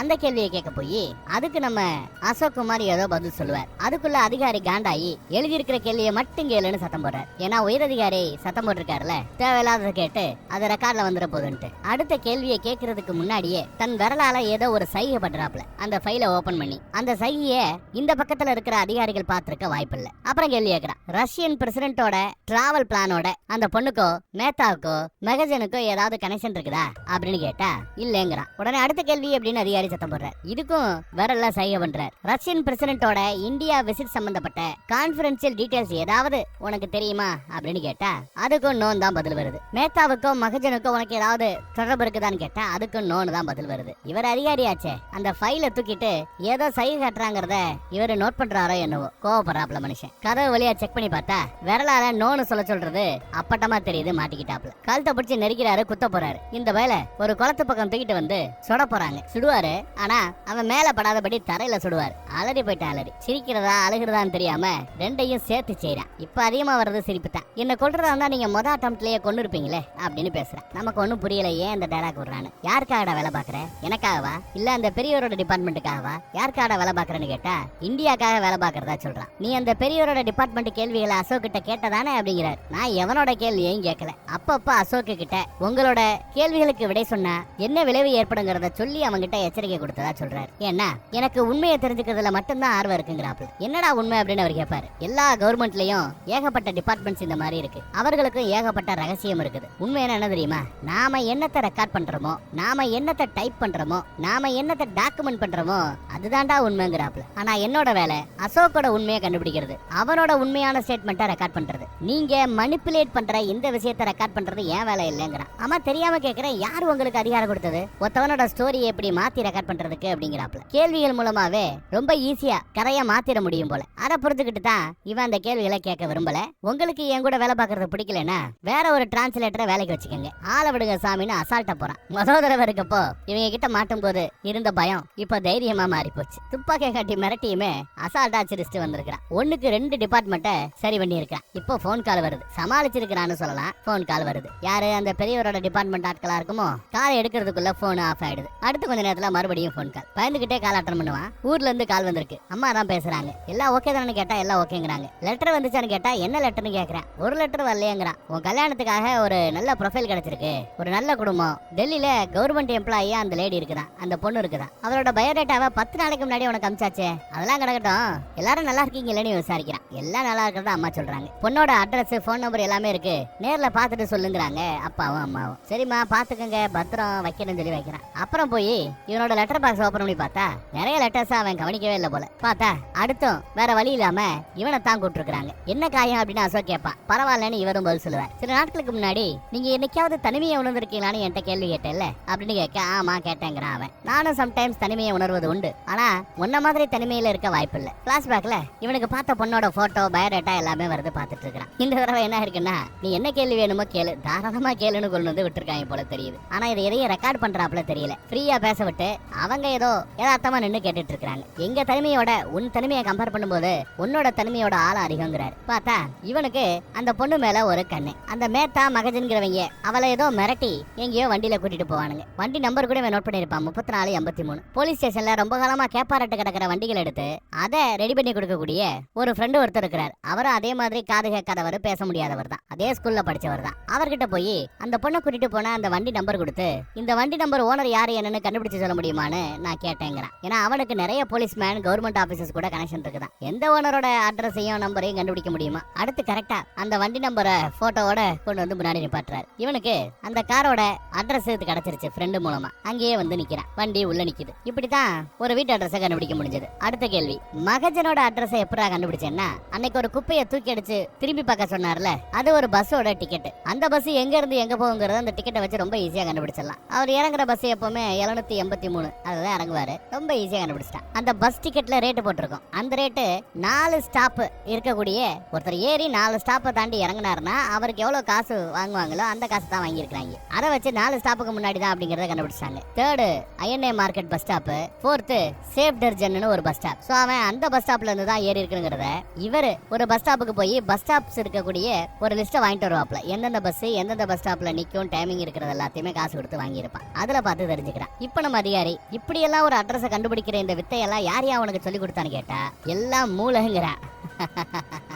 காமன் சென்ஸ்ங்கிற. ஆனா அதிகாரிகள் நம்புறதுக்கு தயாராகல. இப்ப நம்ம அதிகாரி ரொம்ப அறிவுபூர்வமா கேக்குறாருன்னு ஒரு கேள்வி கேக்குறேன். ஒரு 4 ஸ்டாப்புக்குள்ள எங்க இறங்கி ஏறினாலும் ஒரே ரேட்டு தான். சோ அந்த ஆளு இந்த 4 ஸ்டாப்ல எங்க இருந்து வேணாலும் வந்திருக்கலாம். இந்த ஸ்டாப் தான் அப்படிங்கறத எப்படியா பர்டிகுலரா கண்டுபிடிச்ச அப்படிங்கறது அடுத்த கேள்வி. நாம நினைச்சா 4வது ஸ்டாப்ல ஏறினாதான் அந்த ரேட்டுன்னு கிடையாது. கடைசி 4 ஸ்டாப்ல எங்க ஏறினாலும் அதே ரேட்டு தான், மினிமம் சார்ஜ். அதை எப்படா கண்டுபிடிக்க முடியும்னு பார்த்தா ரொம்ப சிம்பிளா, அடிக்கடி அந்த ஆளு இவங்கிட்ட பேசும்போது அந்த ரஷ்யன் பிரசிடென்ட் இந்தியாவுக்கு வர்றது சம்பந்தமான அந்த ஆர்டிகிளை மட்டும் மறைச்சு வச்சே பேசுவார். அதை நிறைய பேர் பார்க்க கூடாது, பேசக்கூடாதுங்கிறது அவரோட எண்ணம். அதை புரிஞ்சுக்கிட்ட இவன் வம்புக்குனே அந்த பீஸை மட்டும் கட் பண்ணி எடுத்து அந்த 4 ஸ்டாப்லயுமே பஸ் ஸ்டாப்ல ஒட்டி வச்சிருப்பேன். டெய்லி ஒர்க் முடிஞ்சு அந்த பஸ்லயே போவான் வருவேன். அப்படி செக் பண்ணி பார்க்கும்போது ஒரு பஸ் ஸ்டாப்லயும் ஒட்டி வச்சிருந்த எல்லாத்தையுமே கிழிச்சு எரிஞ்சிருக்கிறாரு அந்த ஆளு. அதை வச்சு அந்த பஸ் ஸ்டாப் தான் அவன் இறங்குற பஸ் ஸ்டாப்புங்கிறத இவன் கண்டுபிடிச்சான் போல தெரியுது. எவ்வளவு ஸ்மார்ட்னு பாருங்க. அந்த பஸ் ஸ்டாப் மேட்டர்ல ஒருத்தவர் மாட்டினார்ல, அவர் வீட்டு அட்ரஸ் உட்பட அவன் கண்டுபிடிச்சு வச்சிருப்பான். தான் பின்னாடியே ஃபாலோ பண்ணி வந்து தன்னோட இடத்த கண்டுபிடிச்சதா இவரு சொல்லிருப்பார். அதை விசாரிக்கிறதுக்காக நம்ம அதிகாரி நிக்கிறார். எங்க இருந்து எங்க அவன் உன்னை ஃபாலோ பண்ணி வந்தான்னு கேட்டா இவரோ போய் அவங்கிட்டே கேளுங்கறாப்ல. பக்கா ட்ரெயின்டு ஏஜென்ட் தெரியுமா அவன் பேச்ச நம்புறீங்களான்னு கேட்பாரு. நாங்க 2 பேரும் அந்த மாதிரி ஏஜென்ட்டுகளை ஒருத்தர் தான். அதனாலதான் நீ அந்த பொண்ணு கிட்ட மயங்கினதை நாங்க கண்டுபிடிச்சோங்கிறாங்க அவங்க 2 பேரும். அடப்பாவிகளா, அந்த பொண்ணோட ஹனி டிராப்புக்குள்ள இந்த அதிகாரி மாட்டிருக்காரு போல தெரியுது. நீங்க 2 பேரும் என்னையே பிளாக்மெயில் பண்ணீங்களா, அதுக்கு நீங்க 2 பேரும் தூக்குல தொங்க போறீங்கடாங்கிறாப்ல இந்த அதிகாரி பேசிட்டு இருக்காரு. அடப்பாவி, என்ன அதிகாரி, இந்த மேட்டர்லாம் வெளியில வந்தா நீ அதிகாரியாவே இருக்க முடியாது, வெளியிலயே இருக்க முடியாது அப்படின்னு இவங்க மிரட்டுறாங்க. சரி, வந்த கேள்வியே கேக்குறேன். ஏண்டா ஸ்டாப்ல ஒட்டி இருந்த இந்த போஸ்டரை கிழிச்சுதான் நீ மாட்டினியா அப்படின்னு கேட்டா இல்லங்கிறாப்ல. எது எப்படியோ இந்த கேஸ் கண்டிப்பா ஒருத்தவனோட தலை உருணும். உங்க 2 பேரோட தரலையா இல்ல அந்த அசோகோட தலையா, நீங்களே முடிவு பண்ணி கேங்கிறாரு. ஒரு காது கேட்காத ஆளு எப்படி ஒரு ஏஜென்ட்டா வேலை செய்ய முடியும்? அதுக்கு எவ்வளவு வலிமையான ட்ரெயின் கொடுக்கப்பட்டிருக்கணும். யார் இந்த அசோக், எங்க இருந்து வந்தா? 2 டிபார்ட்மெண்டோட ஏஜென்ட் ஆளுகளையே விரல விட்டு ஆட்டுறவன் அப்படின்னு அரண்டு போய் ஒருத்தர் பேசிட்டு இருப்பாங்க. அடுத்து தனக்கு ஒரு பொண்ணு பாத்துருக்காங்கல்ல, அந்த பொண்ணோட அப்பா பார்த்து பேசுறாரு. பொண்ணு ஒரு 7 மணிக்கு இங்க வந்துருவா, ஏதாவது சரக்கரக்கு அடிக்கிறீங்களான்னு கேட்டா டீ போதும்னு கேட்டு டீ வாங்கி குடிக்கிறான். அவர் என்ன கேக்குறாருன்னா, உன் ஸ்கூல்ல ஒரு சீனியர் இருக்கிறார்ல, அவரு நானும் ஃப்ரெண்டு, அவர்கிட்ட விசாரிச்ச வரைக்கும் கடந்த சில வாரங்களாவே நீ லீவ் போட்டு எங்கேயோ தெரியாமே, எங்க தம்பி ஸ்கூலுக்கு கரெக்டா வரது இல்லையாமேன்னு விசாரிச்சா ஆன் சைட் ஒர்க்குக்காக போயிருந்தேன் அப்படிங்கிறாப்ல. எங்க இந்த ஆன் சைட் ஒர்க் அப்படின்னு கேட்டா அதை நாங்க சொல்லணும்னு அவசியம் இல்ல, கவர்மெண்ட் அபிஷியல்ஸ் நாங்க அதெல்லாம் இஷ்டத்துக்கு வெளியில சொல்லிக்க முடியாதுங்கிறாப்ல. ஃபியூச்சர் பிளான் என்ன, ஸ்கூல்லயே இருந்து அதே வேலையை பார்த்து கடைசியில ரிட்டையர் ஆறதா இல்ல ஃபாரின் ஏறிட்டு போற பிளான் இருக்கான்னு கேட்டா எம்என்சில வேலை பாக்குற ரேஞ்சுக்கு நான் மார்க் எடுக்கல, என் மார்க்குக்கு இந்த வாத்தியார் வேலை தாங்கிறாப்ல ஓப்பனா நம்ம பையன். இப்பெல்லாம் யாருப்பா கவர்மெண்ட் வேலைக்காரனுக்கு பொண்ணு கொடுப்பேன் இருக்கிறது, எம்என்சி கம்பெனில தான் ஏகப்பட்ட சம்பளம் தர்றாங்கன்னு அப்பயே அவர் பேசியிருப்பாப்ல. கண்ணத்துல என்னப்பா காயான்னு கேட்டா பஸ்ல ஏறும்போது இடிச்சுக்கிட்டேங்கிறாப்ல. பஸ்ல ஏறினியா, கார் இல்லையா? இந்த பட்ஜெட்டுக்கு வந்த பிறகு கார் வாங்குறதெல்லாம் ரொம்ப ஈஸியானுவாப்ல. சரி, எனவே என் பொண்ணு வந்துட்டதா சொல்றாரு. பார்த்தா பொண்ணு வந்து நிக்கிறா. அவர் இவங்க 2 பேரோட உயரத்தை பார்த்துட்டு என்ன தம்பி உயரம் கொஞ்சம் கம்மியா இருக்கிறீங்க அப்படிங்கிறாப்ல. அப்ப பொண்ணு முந்திக்கிட்டு அப்பா நான் ஹீல்ஸ் போட்டிருக்கேன்ப்பா அப்படின்னு அவ சொல்லுவா. அப்ப என்ன அர்த்தம், இன்ட்ரெஸ்ட் இல்லாமையா அப்பாவையே எதிர்த்து இந்த மாதிரி ஒரு பாயிண்ட கொடுத்துருப்பா. இவன் அதே நினைப்புல வருவான், பஸ்ல போட்டோ வச்சுக்கிட்டே திரிவான். நல்ல பொருத்தம்ல அப்படின்னு பாப்பான். இந்த பக்கம் சரி, மகஜனோட பஸ் ஸ்டாப் என்னங்கறத கண்டுபிடிச்சிட்டேன், அடுத்த அட்ரஸ் எப்படி கண்டுபிடிச்சேங்கிறத அடுத்த கேள்வி. அடுத்த ஒரு நாள் லீவ் கிடைக்கும் போது அந்த பஸ் ஸ்டாப்ல இவன் காத்துட்டு இருந்திருக்கேன். பார்த்தா அவரு இந்த பஸ் ஸ்டாப்ல தான் இறங்கி இருக்கிறாப்ல. ஃபாலோ பண்ணிட்டு பின்னாடியே வரான். இவர் போற அபார்ட்மெண்ட் பில்டிங் வரைக்கும் பார்த்துட்டான். அடுத்து ஒரு கதவை திறந்து உள்ள போறதையும் கண்டுபிடிச்சு பிளாட்டையும் ஈஸியா கண்டுபிடிச்சாப்ல. விசாரணைக்கு கேப்ல லஞ்ச் டைம்ல நம்ம வாத்தியாரு தனியா உட்காந்து தான் சாப்பிடுவாப்ல, அதிகாரிகள் எல்லாம் தனியா உட்காந்து சாப்பிடுவாங்க. லிப்ட்ல இருக்கிற நம்ம வயல முறைக்கிறாப்ல. வீரதிகாரி உங்களை பிடிக்கணும்னு பார்த்தாப்ல. கேன்டீனுக்கு கால் வந்திருக்கு, ஏதோ ஃபைல் நீங்க கொடுக்கலாமா கேட்க என் ரூம்ல இருக்க எடுத்து கொடுத்துருன்னு சொல்ல அவரும் கிளம்பிடுறேன். லிப்ட்ல இப்ப இவங்க 2 பேர் மட்டும் தான் இருக்கிறாங்க. என்னப்பா கல்யாண நாளை ஃபிக்ஸ் பண்ணிட்டீங்களா அப்படின்னு விசாரிக்கிறார். உனக்கு வர எல்லா லெட்டர் எல்லா போன் கால் எல்லாத்தையுமே நாங்க ரெக்கார்ட் பண்ணி ஆகணும். உன்னோட அந்த பொண்ணை பத்தி நாங்க நிறைய விசாரிச்சுட்டு இருக்கோம் தம்பி. அந்த பொண்ணுக்கு அவளோட ஆபீஸ்லயே கூட வேலை பார்க்குற ஒரு பையன் கூட ஏதோ காதல ஓடிக்கிட்டு இருக்குதான். அழகா அழகா இருக்கிறா, அறிவா இருக்கிறா, அப்பேற்பட்டவங்க எல்லாம் அரேஞ்ச் மேரேஜுக்காக காத்துக்கிட்டு இருக்க மாட்டாங்க அப்படின்ட்டு அசால்ட்டா போறார். இவனுக்கும் பயங்கர கோவம் வரும். இவனுக்குன்னு பிரைவசின்னு எதுவுமே இல்லாம இவன் வாழ்க்கையவே வெட்ட வெளிச்சமாக்கி வச்சிருக்காங்க இந்த அதிகாரிகள் எல்லாம். அசோக்க முன்னாடி கூட்டு வந்து உட்கார வைக்கிறாங்க. மகஜன் பஸ் ஸ்டாப்ல இருந்து இந்த போஸ்டரை கிளிக்கிறாப்ல எந்த செயலையும் செய்யலன்னு சொல்றாராம். இதை கேள்வியா கேட்க சொல்ல நம்மளும் கேட்கறான். கண்டிப்பா அவன் அப்படித்தான் சொல்லுவான், பின்ன உண்மையா ஒத்துப்பான் அப்படிங்கிறன்னு இவன் கேட்கறான். அசோக் எப்படி மகஜனோட வீட்டுக்குள்ள நீ போனாங்கிறத அடுத்த கேள்வி. சிரிக்கிறான். ஒரு நாள் அந்த பொண்ணு கூட இவங்க 2 பேரு ஏதோ முக்கியமான மேட்டர் பேசிட்டு இருப்பாங்க. எதையோ காட்டி மிரட்டிக்கிட்டு இருப்பாங்க. அவ அழுவா. டீ எடுத்து வச்சிட்டு இருக்கும்போது ஒருத்தன் அவர் மேல டீயை கொட்டிடுவான். கோவத்துல பலார்னு அரைவாரு, அடிப்பாரு. மேனேஜர் தான் போய் அமைதிப்படுத்துறாப்ல. கோட்டுக்குள்ள இருந்த எல்லாத்தையும் கிச்சன்ல எடுத்து வச்சுட்டு கிளீன் பண்ணிக்கிட்டு இருக்காரு அவரு. அந்த கேப்ல சாவியெல்லாம் எடுத்து வச்சிருப்பாப்ல. அத ஒரு சோப்பு கட்டியில ரொம்ப அழகா அச்செடுத்து வச்சிருவான். இப்படி எடுத்து கொடுத்து ஃப்ரெண்ட் ஒருத்தர் உதவி பண்ணிருப்பாப்ல. சோப்புல இந்த மாதிரி சாவியோட இம்ப்ரெஷன் எடுக்க முடியும்னு யாரையும் அவனுக்கு சொல்லி கொடுத்தான்னு கேட்டா பல படங்கள்ல பல வருஷத்துக்கு முன்னாடியே பார்த்திருக்கிறதா அந்த பையன் சொல்றேன் அசோக். அப்புறம் டூப்ளிகேட் சாவி போட்டு அந்த ஆளோட வீட்டையே திறந்து உள்ள போயிட்டான். சாப்பை கண்டுபிடிச்சா, தெருவை கண்டுபிடிச்சா, பிளாட்டை கண்டுபிடிச்சா, சாவியை கண்டுபிடிச்சா, இப்ப இல்லையே வந்துட்டான். இதெல்லாம் எதுக்கு? அந்த பொண்ணுக்காகவா? தன்னை பார்த்து ஒரு தடவை சிரிச்ச அந்த பொண்ணுக்காகவா? இல்ல ஒரு ஆர்வ மிகுதியில இதெல்லாம் செய்யறானா தெரியல. வீட்டுக்குள்ள வந்தாச்சு. இன்னொரு சாவி வச்சிருப்பார்ல, அது லாக்கர் சாவி. அதையும் இம்ப்ரெஷன் எடுத்து வச்சிருப்பான். டூப்ளிகேட் சாவி போட்டிருப்பான். அதையும் ஓபன் பண்ணி பார்த்தாச்சு. பயமே இல்லையான்னு கேட்டா பயங்கர பயம். ஆனா அந்த செகண்ட் நான் நினைச்சது எந்த வகையிலையும் இந்த அதிகாரிகளுக்கும் உளவாளிகளுக்கும் காது கேட்காத பேச முடியாத நாங்க சலைச்சவங்க இல்லங்கிறத ப்ரூவ் பண்றதுக்காகங்கிறாப்ல. ஒரு கிக்குக்காகங்கிறா. யாரு நம்ம அசோக். ஏதாவது ஒண்ணு பெருசா பண்ணணும், அது பயத்தை விட எனக்கு ஆர்வத்தை தான் கொடுத்துன்னு சொல்லிவிட்டு அவன் ஓபன் பண்ணி பாத்திருக்கான் போல தெரியுது. நிறைய ஃபிளாப்பி. அந்த டைம்ல ஃபிளாப்பி தானே இருந்தது. கொஞ்சம் பணமும் இருந்தது. அந்த ஆளோட பாஸ்போர்ட்டும் இருக்கும். கூடவே துப்பாக்கியும் ஒண்ணு இருக்கும். அப்புறம் ஏதோ ஒரு பிலிம் இருக்கும். அந்த பிலிமை இவங்க பிரிண்ட் அவுட் எடுத்து வச்சிருப்பாங்க. அந்த போட்டோவை பார்த்தா இந்த ஹனி ட்ராப் பண்ணக்கூடிய அந்த பொண்ணு கூட நம்ம உயரதிகாரி இருக்கிறத பிரிண்ட் போட்டு வச்சிருப்பாங்க. அதையெல்லாம் இவன் பாத்துறான். போட்டோல இருந்தது இப்ப விசாரணை பண்ணிட்டு இருக்கிற இந்த அதிகாரி தானே கேட்டா ஆமாங்கிறான். ஆனா இந்த பையலோட கெட்ட நேரம் அன்னைக்கு இதெல்லாம் செக் பண்ணிட்டு இருக்கும் போது வீட்டுக்குள்ள வீட்டோட ஓனர் மகஜன் வந்துட்டாப்ல. அவசரத்துல சில ஐட்டங்களை கையில வச்சிருப்பான். அதை அப்படியே எடுத்துட்டு பாத்ரூம்குள்ள வந்து ஒளிஞ்சிட்டு இருந்திருக்கான். பார்த்தா அந்த வீட்டு ஓனர் மகஜனை சில அதிகாரிகள் பிடிச்சு அரெஸ்ட் பண்ணி இழுத்துட்டு போறத பாத்ரூம்ல இருந்து இவன் பாத்திருப்பான். அப்படித்தான் மகஜன் இந்த டீம் கிட்ட மாட்டிருக்கிறார் போல தெரியுது. இவங்க பேசுற விஷயங்கள் எல்லாமே ரெக்கார்ட் ஆயிட்டு தாங்க இருக்குது. நான் கூட இதெல்லாம் ரெக்கார்டு பண்ணாம தான் வேலை நடந்துட்டு இருக்குன்னு நினைச்சேன். இல்ல, எல்லாமே ரெக்கார்ட் ஆயிட்டு இருக்குது. ஏன்னா உயரதிகாரிக்கு ரெக்கார்டை கொடுக்கணுங்கிறது சட்டம் இல்லையா? ரெக்கார்ட் பண்ணாம இவங்க பேசுற பேச்ச மட்டும் உயரதிகாரி நம்ப மாட்டாப்ல. அதுதான் தான் ரெக்கார்டிங். உயரதிகாரி தான் இப்ப போன் உடனே வந்து என்ன பாருங்கன்னு உத்தரவு போட்டு போன வைக்கிறார். இந்த பக்கம் பார்த்தா அந்த உயரதிகாரி கூட நம்ம பெரியவர் உட்காந்துட்டு இருக்கிறாப்ல. சரி நான் மீட்டிங் கிளம்புறேன்னு அவன் கிளம்பும் போது உள்ள இருக்கிற நம்ம வாத்தியார வெளியில கொண்டு வந்துரு. நான் இல்லாத சமயம் அவங்க 2 பேரும் ஒன்னா இருக்க கூடாதுங்கிறாப்ல. அங்க ரெக்கார்டிங் பண்ணிட்டு இருந்த ஆட்கள் நாங்க டீக்கு வெளியில கிளம்பணும்னு கேட்க சரி போயிட்டு வந்துருங்கன்ட்டு கிளம்புறாரு அவர். இங்கதான் நம்ம பையில உட்கார வச்சிருக்காங்க. உயரதிகாரி போன அவசரத்துல அவர் கோர்ட்ட சேர் மேல அப்படி போத்திட்டு போயிருப்பாப்ல. அதுக்குள்ள ஏதோ கிடக்கும். அந்த பாக்கெட்டுக்குள்ள கைய விட்டு சாவி எடுக்க முயற்சி பண்றாரு, எடுத்துட்டார். ஆனா இவன் பயந்துகிட்டு உட்கார்ந்துட்டு இருந்தது என்னடா உச்சாவர் தானே அப்படின்னு கேட்க வச்சிருக்கோம். ஆமான்னு சொன்னதும் சீக்கிரம் போயிட்டு வாங்கன்னு அந்த அதிகாரி அனுப்பிச்சு வைக்கிறாப்ல. இவன் வேறமா பாத்ரூம் பக்கம் போய் அங்க இருந்த சோப்புல சாவியை வச்சு பிரஸ் பண்ணி பாக்குறாப்ல. இம்ப்ரெஷன் விழல. இவன் இம்ப்ரெஸ் ஆகி ஏதாவது பண்ணலான்னு பார்த்தா ஒண்ணு வேலைக்கால. அதிகாரி சரி கிளம்புறேன்னு முன்னாடி கிளம்பிடுறாப்ல. வாத்தியார பின்னாடி அனுப்பிச்சு விடுறாங்க. சரி போயிட்டு வாப்பான்னு. இவனுக்கு கையெல்லாம் உதறுது. தனத்தானே அடிச்சுப்பான். அவர் பின்னாடியே இவனும் போறான்.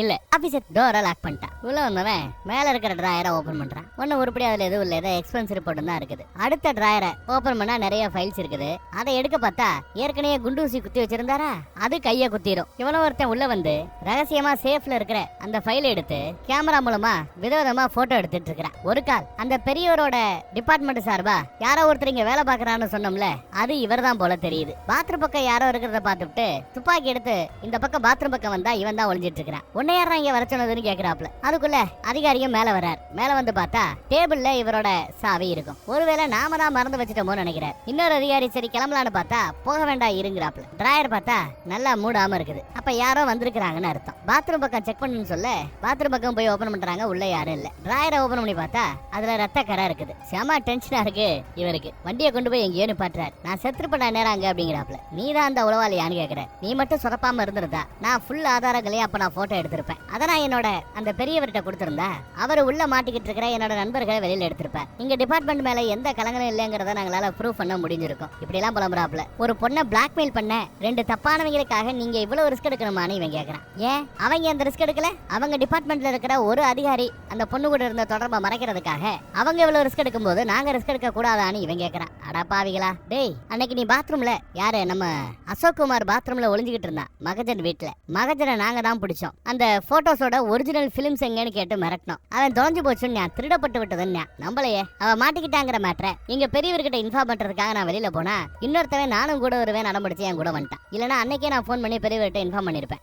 வெளியில வந்தது நாங்க துப்பாக்கி சத்தத்தை கேட்டோம். அதன் பிறகு நாங்க 2 பேரும் துப்பாக்கியோட உள்ள வந்தோம். கூட இருக்கிறது அந்த அதிகாரியுடைய கூட வேலை பாக்குற மனுஷன். இங்க வந்து பார்த்தா இருந்த ஆட்கள் எல்லாம் சுடப்பட்டு விட்டாங்க. இவங்க உள்ள வந்து பாக்குற கேப்ல வண்டி எடுத்துட்டு எஸ்கேப் ஆயிட்டாங்களாம். தப்பிச்சு ஓன ஆள் யாரு என்னங்கறத நமக்கு தெளிவா காட்டல சொல்லல. அப்புறம் வேற ஒரு நாட்டோட உளவு அமைப்பு ரஷ்யன் பிரசிடென்ட்டோட டிராவல் பிளான் என்னங்கறத அந்த அதிகாரியுடைய டிபார்ட்மெண்ட்டுக்கு ஷேர் பண்ணிருக்கானுங்க. அந்த அதிகாரி கூட ரிலேஷன்ஷிப்ல இருந்த அந்த பொண்ணு ஹனி ட்ராப் பண்ணக்கூடிய அந்த பொண்ணு அந்த டாக்குமெண்ட் எல்லாத்தையும் ஆட்டைய போட்டு அமெரிக்க உளவு அமைப்பான ISI அதுக்காக திருடி இருக்கிறா. ஆக உங்க டிபார்ட்மெண்ட்ல வேலை பார்த்த அந்த 2 பேரு மகஜன் மேக்டா அவங்க 2 பேரும் தன்னோட பாஸ் கிட்ட தெரிஞ்சுக்கிட்ட விஷயத்தை சொல்றதுக்கு பதிலா அந்த பொண்ணை பிளாக்மெயில் பண்ண ஆரம்பிச்சிட்டானுங்க. இல்லையான்னு கேட்டா ஆமாங்கிறாப்ல. அப்போ அந்த அசோக்குங்கிற பையனை விசாரிச்சுக்கிட்டு இருக்கிறது ஒரு விசாரணையே கிடையாது, அது ஒரு கண்துடைப்பு. அதுவும் அந்த பொண்ணு கூட ரிலேஷன்ஷிப்ல இருந்த அந்த அதிகாரியை காப்பாற்றுவதற்கான கண்துடைப்பு. அப்படித்தானே கேட்டா ஆமா, அவங்க டிபார்ட்மெண்ட் அதைத்தான் எதிர்பார்க்கிறதா இவர் சொல்றாரு. ஆனா உங்க டிபார்ட்மெண்ட்ல இருந்து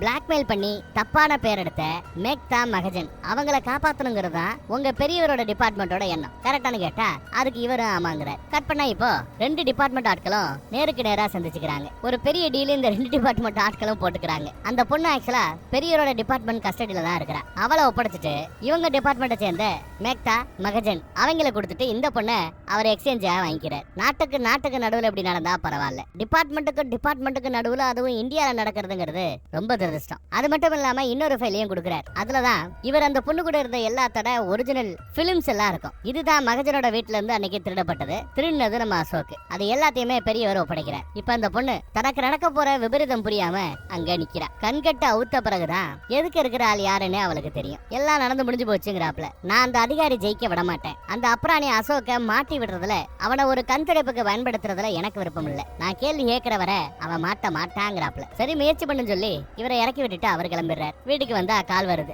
ஊர்ல இருந்து தான் கால் வருது. அந்த பொண்ணுகிட்ட என்னத்தரா பேசுற நீ, இந்த வாரம் வேண்டான்ட்டாங்களா அந்த குடும்பம். ஒரு பொண்ணுகிட்ட எப்படி பேசணும் தெரியாதா உனக்கு அப்படின்னு அம்மா திட்டிட்டு இருக்காங்க. ஒரு நல்ல வரனை கண்டுபிடிக்கிறது எவ்வளவு கஷ்டம் தெரியுமான்னு அம்மா சொல்லிட்டு இருக்கா. இவன் ட்ரெஸ் மாத்தலாமேன்னு துணியை மாத்திக்கிட்டு இருக்கும்போது பார்த்தா ட்ரெஸ் வைக்கிற பீரோக்குள்ள அந்த பொண்ணை குத்தி கொண்டு போட்டு வச்சிருக்கிறாரு அந்த அதிகாரி. ஏன் இவன் வீட்டுல வைக்கணும்ன்றது தெரியல. அப்பதான் இவன் இதை பத்தி வெளியில சொல்ல மாட்டாங்கிறதுக்காகவா இல்ல இவனை மாட்ட வைக்கிறதுக்காகவா தெரியல. திடீர்னு பார்த்தா பின்னந்தலையில ஓங்கி ஒரு அடி. கற்பனா இப்போ எல்லா ஆதாரங்களையும் இவர் அழிச்சுக்கிட்டு இருக்கிறார். அசோக செல்லுல இருந்து வெளியில கொண்டு வராங்க. வந்து பார்த்தா எல்லா ஆதாரமும் எரிஞ்சு போய் கிடக்குது. செல்லுல கிடக்க வேண்டிய மகஜன் மேக்தா அவங்க 2 பேருமே செல்லுல இருந்து ரிலீஸ் செய்யப்பட்டிருக்காங்க. அப்ப என்ன டீல் போட்டிருப்பாங்கிறத இவனும் புரிஞ்சுக்கிறான். அந்த பொண்ணையே குத்தி இருப்பாங்கல்ல அதையும் போட்டோ எடுத்து இந்த பையன் கிட்ட காட்டுறாரு. அவரு பாத்துக்க அந்த பொண்ணோட நிலைமைய பாத்துக்கன்னு. அவளோட பாடியில இருந்து கிடைத்த பிங்கர் பிரிண்ட் நம்ம வாத்தியாரோட பிங்கர் பிரிண்ட் அப்படின்னு அதுல எழுதியிருக்காங்க. அடுத்து பார்த்தா லோக்கல் போலீஸ் எல்லாம் வந்து நிக்கிறாங்க. யாரோ பின்னந்தலையில் அடிச்சு மயக்கப்பட வச்சாங்கல்ல அதுக்கு முதலுதவி யாரோ போலீஸ்காரங்க கொடுத்துட்டு இருக்காங்க. இந்த மருந்தெல்லாம் போட்டா சரியா போகணும்னு அனுப்புறாங்க. ஒரு அதிகாரி வந்து என்னப்பா இன்னைக்கு வரலையா நீ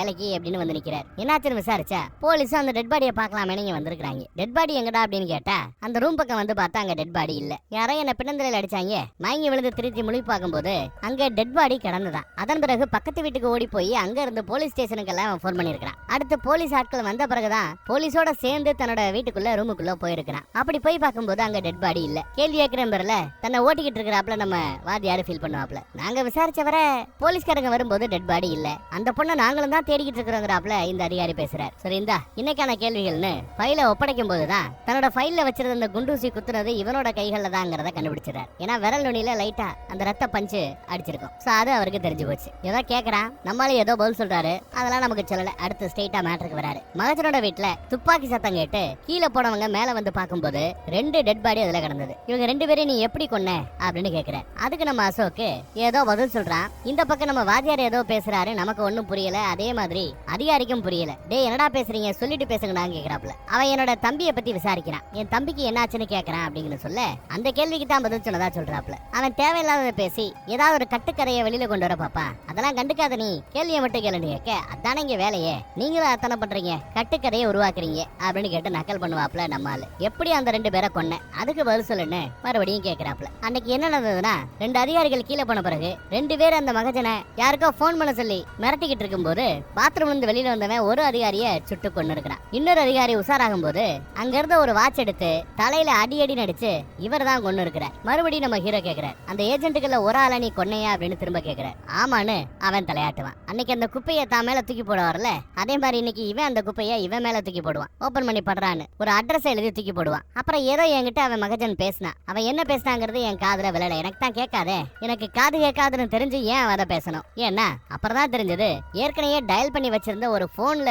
இவன் பேசிட்டு இருக்காங்கிறத அப்புறம் தான் புரிஞ்சதுங்கிறாப்ல. ஒரு மாடி மேல படிக்கட்டுல மேல ஏறி நின்னுட்டு அந்த வயல துப்பாக்கி மணியில பிடிச்சு அவனோடைய கீழே போய் வண்டியில ஏறி இவங்க தப்பிச்சு போயிருக்காங்க. எவ்வளவு பண்ணிருக்கான்னு பாருங்க நம்ம பையன். இந்த அட்ரஸ் எங்க கூட்டி வந்திருக்கேன்னா ஒரு பச்சை கலர் கார் நிக்குமே அந்த பொண்ணோட அட்ரஸ் அங்கதான் வந்திருக்காங்க. கண்ணா பின்னான்னு கதவை தட்ட வந்து தரப்பா உள்ள வருது இவங்க. இங்க என்னையா பண்றேன்னு கேட்டா இவன் தான் எனக்கு கூட்டு வந்தேன், நீங்க 2 பேரும் ஒன்னா ஒர்க் பண்றீங்களான்னு அவர் கேட்கிறார். இவன் அந்த ஆதாரத்தெல்லாம் அந்த பொண்ணு கிட்ட ஒப்படைக்கிறான். ஆனா அதே சமயம் பின்னாடி வந்த இன்னொருத்தவன் மேக்டா, அவன் நம்ம பையில பின்னாடி இருந்து ஒரு தாக்கு விழுறதுக்குள்ள இவனும் துப்பாக்கியில சுட்டிருப்பான் அசோக்கு. அதுலதான் காது கிழிஞ்சு போயிருக்கும். அப்பையும் சுட பாப்பாரு. அப்ப இந்த பொண்ணு தான் ஓங்கி எடுத்து விட்டு அங்க இருந்து மேக்டாவை தள்ளி விட்டுட்டு வெளியில ஓடுவா. அப்பதான் அவன் சுட பார்க்கும் போது அசோக்கோட கன்னத்துல காயம் ஏற்பட்டிருக்கும். புல்லட் அப்படி உரசிட்டு போயிருக்கும். ஓடி போய் கார்ல ஏறிக்கிறா. துப்பாக்கி எடுத்துட்டு கண்ணாபின்னு சுட்டிருக்காப்ல. ஆனாலும் வண்டி எடுத்துட்டு அவ எஸ்கேப் ஆயிட்டா. அதுக்கு பிறகுதான் இவனை செக் பண்ணது, இவனை அரெஸ்ட் பண்ணி வச்சது, இவனுக்கு காது கேட்காதுங்கிறத கன்ஃபார்ம் பண்ணது, இதையெல்லாம் பண்ணது அதுக்கப்புறம் இந்த அதிகாரி. இப்படித்தான் இந்த அதிகாரி கிட்ட இவன் வந்து மாட்டினான். அந்த சம்பவத்துக்கு பிறகு 2 நாளைக்கு பிறகு அந்த காரு வேற ஒரு இடத்துல கண்டுபிடிக்கப்பட்டதான். வேற எங்கேயும் அவ தப்பிச்சு போயிருக்கா. லிஸ்ட்ல இருக்கிற கடைசி கேள்வியை கேளுப்பா அப்படின்னு சொல்றாரு இவரு. நீ ஏன் இவ்வளவு ரிஸ்க் எடுக்கிற ஒரு பொண்ணை காப்பாத்துறதுக்காக? ஒரு ஆளையே கொண்டு இருக்கிறியே ஏன்னு கேட்டா அந்த பொண்ணு நானும் பாகிஸ்தான்ல ட்ரைனிங் எடுத்தவங்கன்னு ஒரு குண்டை தூக்கி போடுறாங்க. ஐஎஸ்ஐக்காக ட்ரைனிங் எடுத்தவங்களா. அவங்க தான் எங்களுக்கு அந்த பெர்லிங்கிற கடையை பத்தி சொன்னாங்க. இந்த பொண்ணு ரஷ்யன் பிரசிடண்டோட இந்திய வருகையை பத்தி தெரிஞ்சுக்கிறதுக்காக அனுப்பப்பட்டவன். இவனும் அந்த கஃபே சென்டர்ல வேலை பார்த்து உளவாளியா இருக்கிறதுக்காக அனுப்பப்பட்டவன். நான் அந்த பொண்ணு சேர்ந்து ரஷ்ய அதிபரை கொலை பண்றதுக்குள்ள மாட்டிக்கிட்டோம் அப்படின்னு சொல்றாப்ல. ஆனாலும் அந்த பொண்ணு சம்பந்தப்பட்ட ஆக்டிவிட்டிஸ் எவிடன்ஸ் எல்லாத்தையும் அழிக்கிறதுக்கு நான் முயற்சி பண்ணேன். அவளுக்காக ஒரு எஸ்கேப் ரூட்டை நான் உருவாக்குனேன். இப்படி எல்லாம் அவன் சொல்லி இருக்கிறான். இதெல்லாம் ஏதோ மிரட்டி அந்த அதிகாரி சொல்ல வச்சிருப்பாருன்னு நினைக்கிறேன். கரெக்டா இதெல்லாம் ரெக்கார்டிங்ல சேவ் ஆயிடுச்சு. அதன் பிறகு எதிர்பார்த்தாப்லயே அந்த அதிகாரி ரெக்கார்டை ஆஃப் பண்றார். அதன் பிறகுதான் இவன் கத்துறான், ஆடா பாவி, இதெல்லாம் பண்ற நீ தானே, அசோக்கை இப்படி பேச வைக்கிறது நீ தானே, ஏன்டா அசோக்கை இப்படி நீ ஃப்ரேம் பண்ற, அந்த பொண்ணையும் நீ கொண்டுட்டேடா பாவி அப்படி இப்படின்னு திட்டுவாங்க. அவன் அப்புறம் கேக்குறான், ஏன்டா இதெல்லாம் பேசுன, ஏன்டா அப்படி எல்லாம் நீ ஒத்துக்கிட்ட, செய்யாததெல்லாம் ஏன்டா செய்யறதா சொல்ற அப்படின்னு கேட்டா பதிலுக்கு அவன் ஏதோ சொல்றாங்க. நமக்கு புரியல, ஆனா நம்ம வாதியாருக்கு புரியுது. அழுகிறார் அந்த மனுஷன். இப்ப அந்த பெர்லின் கடையோட நிலைமை என்னன்னு பார்த்தா பெர்லின் கடையவே மொத்தமா காலி பண்ணிட்டாங்க. ஏன் கடை மூடப்பட்டிருக்குதுன்னா இங்க காது கேட்காதவங்களை தான் ஒரு சுவர் மாதிரி இந்த கடைக்காரங்க எல்லாம் பயன்படுத்திக்கிட்டு இருந்தாங்க. ஆனா அவங்கள ஒருத்தரை இவ்வளவு பெரிய பிரச்சனையில மாட்டிக்கிட்டு இருக்கிறதுனால இனி இந்த கடையை யாரு நம்புவா? அதான் கடையோட நிலைமை இப்படி ஆயிடுச்சு. ஒரு அரசு அதிகாரியும் அதன் பிறகு இந்த கடைக்கு வரதில்லையா, கடையை க்ளோஸ் பண்ணிட்டாங்க. ஆக்சுவலா அந்த பொண்ணு பஞ்சாபோட எல்லை வழியா எஸ்கேப் ஆக முயற்சி பண்ணும்போது அந்த பொண்ணை இந்த பெரியவர் தான் அரெஸ்ட் பண்ணிருக்கிறார். ஆனா தன்னோட டிபார்ட்மெண்ட்டை சேர்ந்த 2 பேரை காப்பாத்துறதுக்காக அந்த பொண்ணை கொடுக்க வேண்டிய சூழல் இவருக்கு ஏற்பட்டிருக்குது. நீங்க 2 டிபார்ட்மெண்ட் ஆட்களும் சேஃப் ஆயிட்டீங்க. அசோக்கோட நிலைமை என்னன்னு கேட்டா ஒன்ன காப்பாத்துறதுக்காக தான் ஒரு பாகிஸ்தான் உளவாளின்னு தான் கைப்பட கையெழுத்து எழுதி போட்டிருக்கான். குத்தத்தை ஒத்துக்கிட்டாப்ல கையெழுத்து போட்டிருக்கான். அது சிரிச்ச முகத்தோடயே அதை அவன் எழுதி கொடுத்திருக்கான். ஒரு கால் அவன் ஒத்துக்கிட்டு அந்த கையெழுத்தை போடாத பட்சத்துல அந்த பொண்ணோட பாடியும் உன் வீட்டுல வச்சு அவளை கொன்னதை நீதான்னு சொல்லி அப்படி கேச முடிக்கவும் அவன் பிளான் பண்ணிருக்கான். அவன் இல்ல நானே இதை ஒத்துக்கிறேன்னு கையெழுத்து போட்டு கொடுத்ததுனால அவங்களுக்கு தேவை இந்த கேஸ ஒரு ஆள் மேல போட்டு பழிய க்ளோஸ் பண்ணி மூடணும். அதுக்கு ஒரு ஆள் கிடைச்சிட்டதுங்கிறதுனால ஏற்கனவே வச்ச அந்த டெட் பாடியை ரிமூவ் பண்ணிட்டு நம்ம வாத்தியார ஃப்ரீயா விட்டுருக்காருங்க. அடுத்து நியூஸ்ல பார்த்தா ஒட்டுமொத்த தலைப்பு செய்தி அதுதான். பாகிஸ்தான் உளவாளி கைது செய்யப்பட்டான். ரஷ்ய அதிபரை கொலை செய்யற அந்த முயற்சியில அவன் பிடிபட்டான். உண்மையை ஒத்துக்கிட்டான். அவனுக்கு மரண தண்டனை, தூக்கு தண்டனை கொடுக்க போறாங்களா? ஆடா பாவிகளா. ஆனா பிரச்சனை இல்லாம ரஷ்ய அதிபர் வந்து நல்லபடியா இங்க வேலையெல்லாம் முடிச்சு திரும்ப போயிட்டாராம். அப்புறம் இவர் வழக்கம் போல வாத்தியார் வேலையா பண்ணிட்டு இருக்கும்போது ஹெட் மாஸ்டர் மறுபடியும் வர்றார். எப்படிப்பா லீவ் போச்சுன்னு கேட்க போச்சு சார் அப்படின்னு சொல்றாப்ல. இது ரீட் பண்ணியா அப்படின்னு ஒரு பத்திரிகையை காட்டுறாரு. காது கேட்காத பேச முடியாத ஒரு பாகிஸ்தானை சேர்ந்த உளவாளியா அப்படின்னு நம்ம அசோக்கோட கதையை காட்டுறாரு. இந்த நியூஸை படிச்ச நம்மளோட ஸ்கூல் பசங்க, காது கேட்காத பேச முடியாத நம்ம ஸ்கூல் பசங்களே பாகிஸ்தான்ல இந்த மாதிரி ஒரு உளவாளியை பயன்படுத்தும் போது நாம ஏன் இந்தியன் உளவாளிகளாக ஆகக்கூடாதுன்னு நம்ம பசங்க கேட்கறாங்கன்னு எடுத்து சொல்றாரு ஹெட் மாஸ்டர். காது கேட்காத ஆட்கள் கூட உளவாளி வேலை பாக்குறதுங்கிறது சாத்தியமா அப்படின்னு ஹெட் மாஸ்டர் கேட்க அதுக்கு நம்ம வாத்தியாரு எந்த பதிலும் சொல்லாம அமைதியா இருப்பார். ஹெட் மாஸ்டர் கிளம்பிடுறார். நம்மளுக்கு எவ்வளவோ ரகசியங்கள் தெரிஞ்சாலும் என்ன பிரயோஜனம்? ஆனா ஒண்ணு மட்டும் தெளிவா அவனுக்கும் சரி நமக்கும் சரி, அரசியல் அரசியல்ல மட்டுமில்ல அதிகாரிகள் வட்டத்திலையும் அரசியல் பல மடங்கு விளையாடுதுங்கிறது தெரியுது. தன்னையோ தன் சம்பந்தப்பட்ட டிபார்ட்மெண்ட்டையோ காப்பாத்துறதுக்கு சிஸ்டம் எந்த லெவலுக்கு செயல்படுது அப்படிங்கறதையும் நம்மளால புரிஞ்சுக்க முடியுது. வேற ஒரு நல்ல கதையில இதே மாதிரி மறுபடியும் சந்திப்போம். இது கற்பனை கதைன்னு போடுறாங்க, ஆனா படம் போற அந்த விதத்தை பார்த்தா ஏதோ டாக்குமெண்ட்ரியில நிஜ படத்தை பார்த்தாப்லயே இருக்குது. நிஜ படத்துக்கும் இது கற்பனைன்னு போட்டா தான் படத்தை ரிலீஸ் பண்ண விடுவாங்கன்னு நினைச்சு அப்படி போட்டாங்களோ என்னவோ தெரியல. அடுத்த படத்துல சந்திப்போம். தேங்க்யூ.